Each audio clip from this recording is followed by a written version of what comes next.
It's interesting to examine the common perception of Darth Maul. When you picture him, you likely see a fearsome Sith Lord. The horns, the tattoos, and the double-bladed lightsaber are iconic. He is the embodiment of terror. But in actuality, what if I told you that in the eyes of the true Sith masterminds, he was nothing more than a disposable weapon? That, in the grand scheme of the Sith, Maul wasn't a true apprentice. He was a tool, deliberately designed for a singular purpose. Today, we're diving deep into Legends to explore a truth that redefines what you may know about one of Star Wars' most notable villains. According to his own master's master, Darth Sidious failed a critical test by training a mere assassin, rather than a genuine Sith successor. This argument is rooted in the core of Sith philosophy and the cold, calculating machinations of the lords who orchestrated the fall of the Republic. From the moment Darth Sidious acquired him, Maul was set on a path not of succession, but of servitude. His training was deliberately incomplete, his mind purposefully narrowed, and his ego intentionally inflated. Darth Plagueis, the master behind Sidious, saw Maul for what he was, a necessary creature, whose very existence was a calculated risk.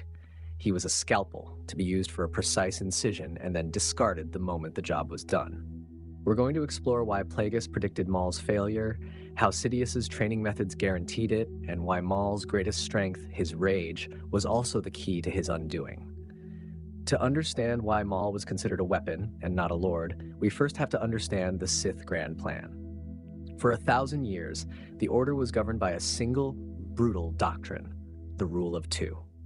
Created by Darth Bane, this rule decreed that there could only be two Sith at any given time, one master to embody the power and one apprentice to crave it.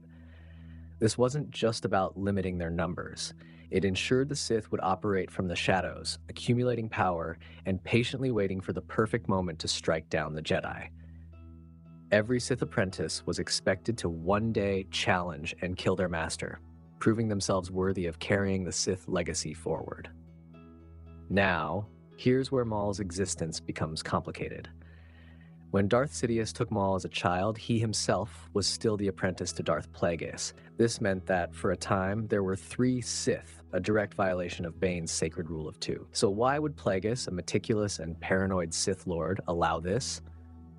The answer is simple. He didn't consider Maul to be a true Sith. In his eyes, Maul was not a legitimate apprentice in the line of Bane, but an outside asset. He was a creature trained in the dark side, but not initiated into the deepest secrets and philosophies of the Sith. Plagueis saw the benefit in having a skilled assassin for missions too sensitive for bounty hunters, but too risky for the 2 true Sith Lords. Maul was the perfect loophole, a living weapon who was aware of their plans but had no future with them. He was, by design, expendable. Darth Plagueis was a master of foresight, and from the beginning, he held deep reservations about Sidious's chosen tool. While impressed by Maul's raw power and holograms, he was also keenly aware of a fatal flaw being nurtured by Sidious, Maul's ego. Plagueis believed that a true Sith Lord's greatest weapon was their mind and cunning, whereas Maul was being forged into a blunt instrument of rage. A key incident from the Legends novel Darth Plagueis highlights this. Before the events of the Phantom Menace, Maul grew impatient and disobeyed a direct order, traveling to Coruscant to hunt a Jedi. Instead of punishing this insubordination, Sidious praised Maul's ferocity. To Plagueis, this was a monumental error. He saw that Sidious was indulging Maul's ego, making him overconfident. Plagueis warned his apprentice that an impulsive warrior who believed himself invincible was prone to making catastrophic mistakes that could jeopardize their entire plan. Plagueis also questioned Sidious's training methods directly. Sidious, ever the deceiver, assured his master that Maul was being trained as a mere fighting machine. He pointed out that, while Maul was a master of physical combat, he lacked any training in Dunmuk, the Sith art of mental warfare and psychological manipulation. This temporarily satisfied Plagueis, who agreed that Maul was a weapon, not a true apprentice. Yet the seeds of doubt remained, and Plagueis astutely predicted that Maul's arrogance would be his downfall. Sidious's training of Maul was a masterclass in psychological conditioning. From infancy, Maul was subjected to relentless pain, a process designed to erase his identity and replace it with a singular purpose: to serve his master. He was raised not as a student to be mentored, but as a tool to be sharpened. Unlike other Sith apprentices who were taught history, politics, and strategy, Maul's education was deliberately narrow. He was taught nothing of the complex maneuvering that defined the Sith Grand Plan. A hunter doesn't need to converse with its prey, it only needs to kill it. His hatred for the Jedi wasn't born from an understanding of their thousand-year conflict. Instead, Sidious planted a personal resentment in his mind. The idea that the Jedi had neglected him and deemed him unworthy as a child. This fueled a personal vendetta that made him predictable. The physical training was just as specialized. Maul was stranded on the planet Hypori for a month without food and hunted by assassin droids to unlock his deepest rage. In a final test, Sidious himself dueled a weakened Maul, battering and mocking him to draw out his ultimate fury. This methodology produced an unparalleled warrior, but one who relied on emotion over strategy. Sidious broke Maul on purpose, ensuring he would never develop the cunning or ambition to truly challenge him.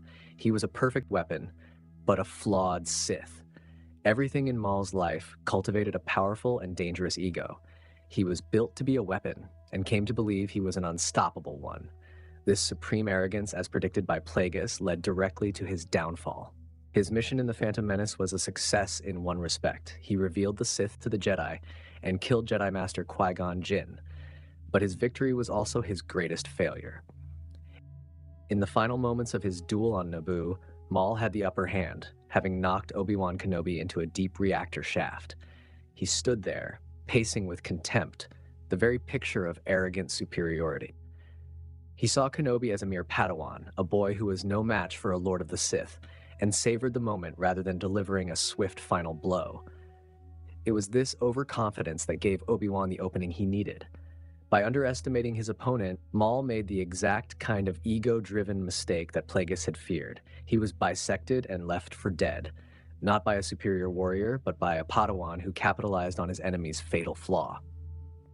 His defeat proved Plagueis right. Maul was not a true Sith Lord capable of strategic thinking. He was a creature of pure aggression whose arrogance made him vulnerable. For Sidious, this outcome was perfectly acceptable. With Maul defeated, he was free to take on a new apprentice. Count Dooku, a fallen Jedi with the political savvy needed for the next phase of the Grand Plan. Maul had served his purpose as a terrifying specter to shake the Jedi. Now he was discarded, confirming Plagueis' original assessment. He was utterly disposable. So, was Darth Maul a Sith Lord? By title, yes. Sidious gave him the Darth moniker and presented him as his apprentice. But in practice, philosophy, and in the eyes of the master strategist Darth Plagueis, he was not. He was a violation of the rule of two, allowed to exist only because he was viewed as an expendable tool. His training was intentionally incomplete, designed to create a warrior of immense power, but limited vision. He was never taught the secrets of political manipulation or the depths of Sith ideology that would have made him a true successor. Instead, he was a living weapon, owned by rage, and aimed by a master who saw him as little more than an instrument of terror. His ego, so carefully nurtured by Sidious, became the very thing that ensured his failure. The tragedy of Darth Maul is that he was crafted for a destiny he was never meant to fulfill. He was a promise of Sith power that was purposefully designed to be broken. His story is a chilling reminder of the cold, pragmatic cruelty of the Sith, where even the most fearsome figures can be nothing more than pawns in a much larger game. But what do you think?